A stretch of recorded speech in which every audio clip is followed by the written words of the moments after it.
Welcome, children. Today I will discuss chapter 15, the sequence of tenses. The sequence of tenses is the principle in accordance with which the tense of the verb in a subordinate clause follows the tense of the verb in the principal clause.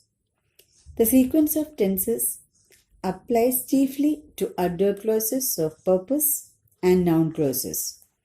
The rules that govern the usage of tenses are known as sequence of tenses. Tenses are verbs that describe when an event, action, or condition has occurred. There are three types of tenses based on the time. They are past tense, present tense, and future tense. One basic rule we must remember at the time of using tenses with principal and subordinate clauses are that the subordinate clauses always follows the tenses in the principal clause with some exceptions. I'll discuss the rules in detail.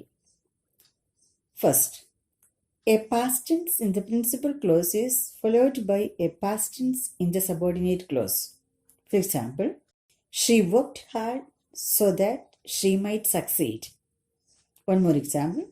He replied that he felt tired.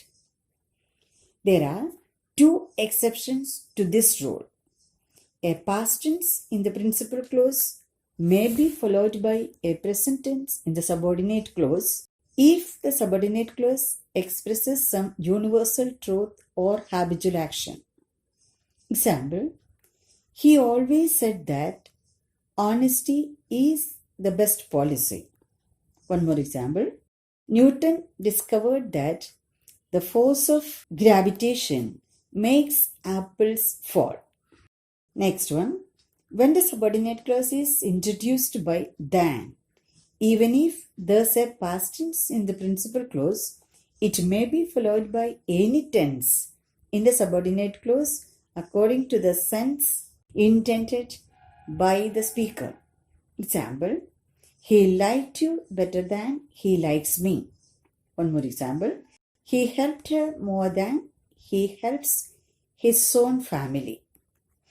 The same rule holds good if the comparison is expressed by as well as instead of than. Example, he liked me as well as he likes her. One more example. She helps you as well as she helped me. A present or future tense in the principal clause may be followed by any tense in the subordinate clause. Example, he thinks that she was there. We can write like this way also. He thinks that she will be there. Also we can write, he thinks that she is there. There are some exceptions to this rule. If the subordinate clause is introduced by if, till, until, as soon as, when, unless, before, even, as, etc., the principal clause is in simple future. In that case, the verb in subordinate clause must be in simple present. Once again I tell, if the subordinate clause is introduced by if, till, until, as soon as, when, unless, before, even, as, etc., and the principal clause is in simple future. In that case, the verb in subordinate clause must be in simple present. Example, we shall not go to market if it rains. One more example, he will wait till she comes.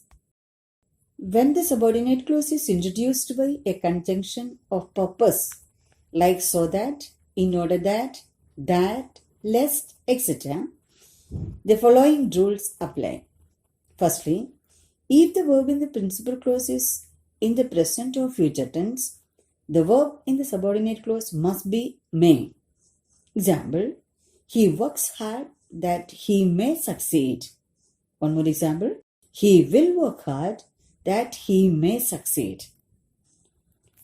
Secondly, if the verb in the principal clause is in the past tense, the verb in the subordinate clause must be might. Once again I am telling, If the verb in the principal clause is in the past tense, the verb in the subordinate clause must be might. Example, he worked hard that he might succeed. One more example, he had been working hard so that he might succeed. Thirdly, if the conjunction is lest, the verb in the subordinate clause is always should, whatever be the tense in the principal clause. Once again, I am telling, if the conjunction is lest, the verb in the subordinate clause is always should, whatever be the tense in the principal clause. Example, she works hard lest she should fail. Works hard, that is present tense is used, but we have to use should itself. Second sentence, you see, she worked hard lest she should fail. Past tense. Then future tense, you see, she will work hard lest she should fail. When the principal clause is in past tense, we can use any tense if the subordinate clause is an adjective clause.